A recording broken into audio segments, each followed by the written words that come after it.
Okay, so I've installed the slot wall I've been working on in the back of the work van.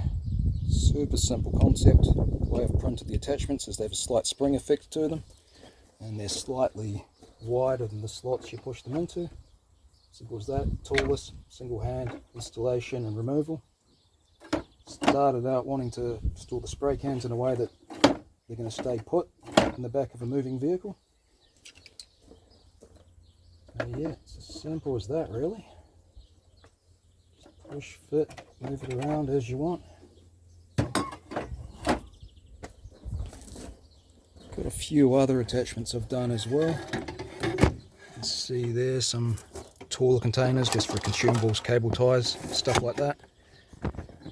Containers down the bottom for things I need a safe place for, but I don't use much of them. Fuses, electrical connectors. Yeah, so that's where we're at.